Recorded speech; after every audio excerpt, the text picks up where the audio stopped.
The Reds have a green eye on a playoff place, but the Saints rather devilishly stand in their way. This is Touchline.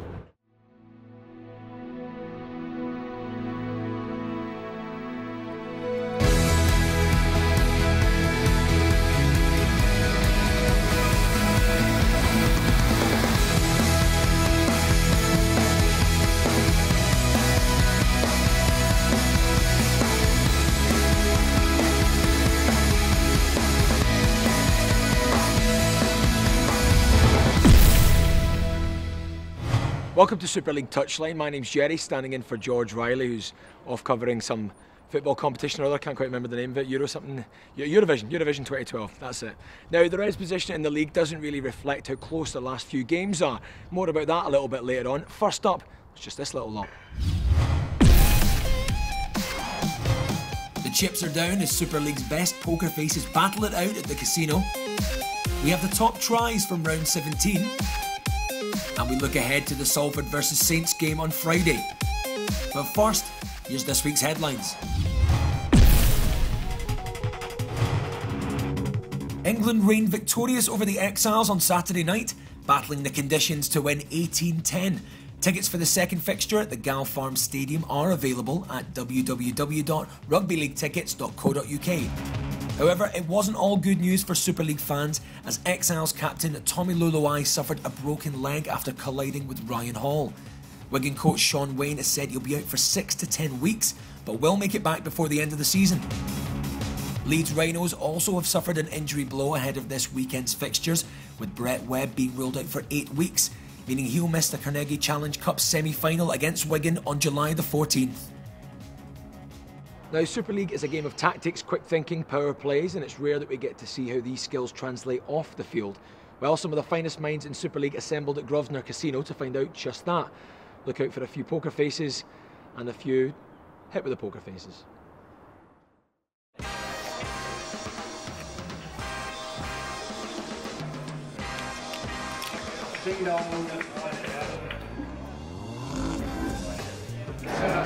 I think I'm one worse than last year. I think I was second out last year and I'm first out this time, so a little bit disappointed. I thought I'd improved, I've been practicing quite a lot, just wasn't my night. It's the third year we've done the Super League poker. We've got contingents from Salford, the Giants obviously, we've got some St Helens guys here, so we've got a really good turnout. What we try and do is the whole night's about getting together, all the players having a bit of fun, the England game's on the background, although it's the wrong shaped ball for us, and raising some money for the Joining Jack charity and increasing the profile for the charity as well.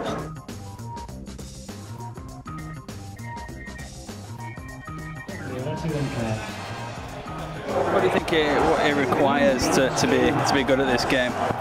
Someone who's interested and someone who's very patient as well. At the moment I'm neither, so it's nice. It's all for a great cause, and that's what it's all about. And I just came to show my face, not so much win some money or anything like that. I just wanted to come down, have a little look, and then get out of there.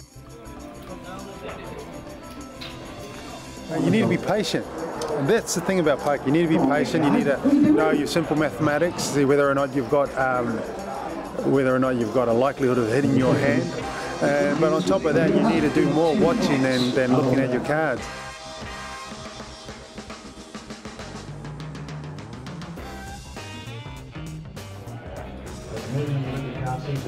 I didn't have a clue what to do. I just guessed really and got knocked out. They play hard on the pitch, so they do have some downtime, and be it pool, be it poker, be it cards, whatever it is, they seem to do really well on it, but they're competitive. As you can see behind me, they take it really seriously.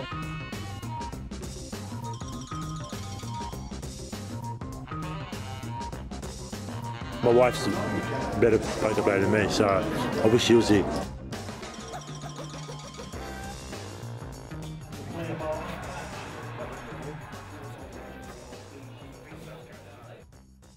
Well, there you are. Just goes to show there's no such thing as a bad poker player. Ask any casino. Right, no gamble with our next feature. It's the top 5 tries from round 17. At number 5, it's Peter Fox for Wakefield Wildcats, still with 50 metres to run and a last desperate lunge to avoid. A little skip was enough to see him over the line.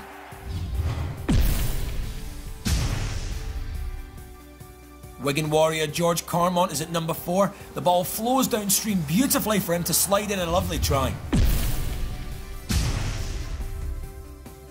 At number 3, an unconventional chip is pounced upon by hungry wolf Gareth O'Brien. Replay shows it was close, but he gets the ball down in time.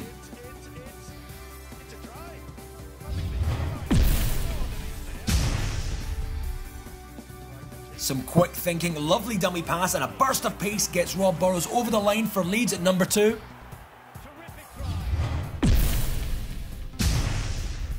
And at number 1, more quick thinking, ingenuity and dancing feet opens up the entire field for Scott DeRoe, who has more than enough pace to finish off a fantastic try.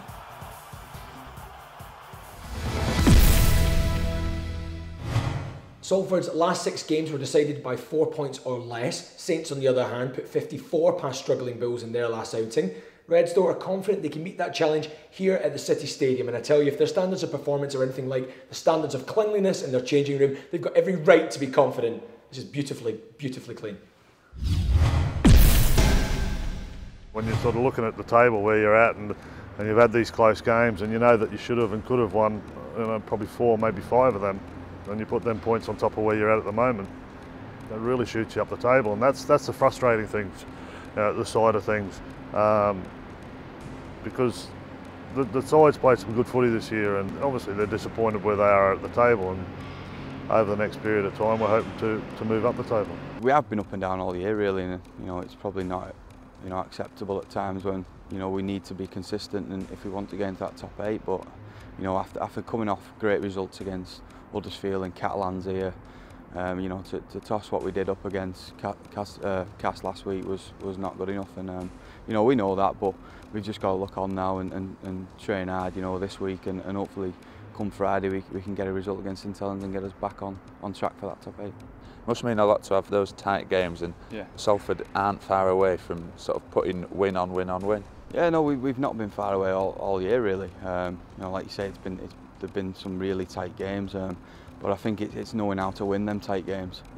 We've got to learn, and we'll get that with obviously keep playing and keep progressing. But it's been a bit frustrating. I think we've lost games we should have won this year, and because of that we're not in that top 8, and that's what's frustrating about it. But like I say, we've got 10 games left now, and we've got to win the majority of them if we want to get into that top 8. So it's going to be a tough ask, but it's one that we're looking forward to, and hopefully we can start, like I say, on Friday night.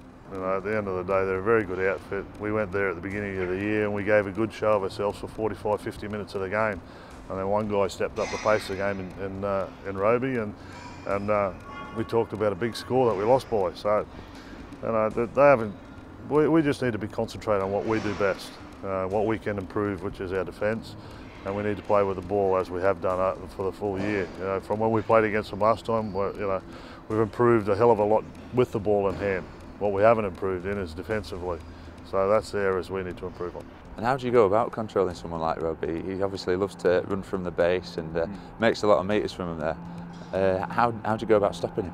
Well, it's very difficult, isn't it? I think it's easier said than done, but you just got to not give him any time. I mean, as soon as he gets a quick play of the ball, he's off and he's away, and he's made a break before you know it. But we just got to put pressure on him, keep putting pressure on him, and hopefully he'll come up with some mistakes. But he's a great player and he's hard to stop. But that's who we're looking to stop at the weekend for sure. I mean, you say about he's a good player. He's in the England squad now, and that's something that you'll want to do, presumably. Yeah, definitely. I grew up with Rose, the same school as him, and I played with him for a while in the academy before, obviously first team at St Helens. So he's a good mate, and he's a great player, and that's what I want to do. I want to get to the level where he is. The likes of Matty, he's done really well this year. Do you see him as an integral part of the future here, or is it just sort of matter of fact he might go? Well, it's not matter of fact, is it? I think it's a pretty done deal. I think he's gone to Wigan, so that's the be and end all of it. So my job then is to try and find another little general. We redirected how we wanted Matty to play this year. Matty's done that, and he's done it very well, and that's why he's got his representative honours, and that's why Wigan have come in. So that's, you know, a pat on the back for the systems we've got in place here, but a pat on the back for the way Matty's gone about his business this year. But now it's up to us as a coaching side and a team to scour around and try and find someone to replace him.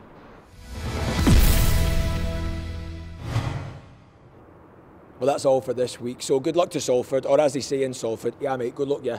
See you next time.